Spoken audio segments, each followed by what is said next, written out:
সম্মানিত কৃষিপ্রেমী ভাইয়েরা, আশা করি সকলে ভালো আছেন। আজকের ভিডিওতে মাষকালাইয়ের ভালো ফলন পেতে কিছু পরিচর্যা দেখানোর চেষ্টা করছি। আশা করি ভিডিওটি না টেনে পুরোটা দেখবেন।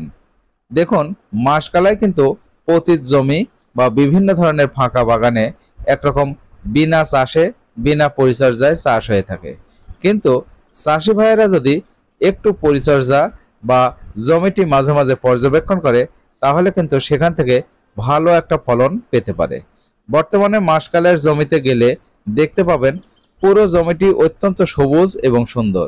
এর মাঝে ২-৫টি গাছের পাতা মোজাইক ভাইরাস দ্বারা আক্রান্ত হচ্ছে। এই আক্রান্ত পাতা বা গাছগুলো ছেড়ে মাটিতে পুঁতে বা আগুনে পুড়িয়ে ফেলুন। আর ভাইরাস রোগের বাহক সাদামাছি মারার জন্য আপনি ৫৫ ইসির কীটনাশক যেমন নাইট্রো বা সাইথেন প্লাস বা ক্লোরোপাইরিফস এবং সাইপারমানথেন গ্রুপের যে কোনো কীটনাশক স্প্রে করতে পারেন। এরপরে মাষকালাইয়ের যে সমস্যাটা হয়, যে ফল ছিদ্রকারী পোকা আক্রমণ হয়, এই পোকা দমনের জন্য আপনি ল্যামডা সাই হ্যালোথ্রিন গ্রুপের কীটনাশক যেমন কেরাটে ১ মিলি পার লিটার, এর সাথে অ্যামোমেকটিন বেনজয়েড গ্রুপের কীটনাশক যেমন সিকল বা সাসপেন স্প্রে করে আপনি বিঘা প্রতি ৪ থেকে ৫ মণ পর্যন্ত ফলন পেতে পারেন। আজকের এপিসোডটি এ পর্যন্তই। দেখা হবে আগামীতে নতুন কোনো কৃষি কথা নিয়ে। সে পর্যন্ত সকলে ভালো থাকবেন।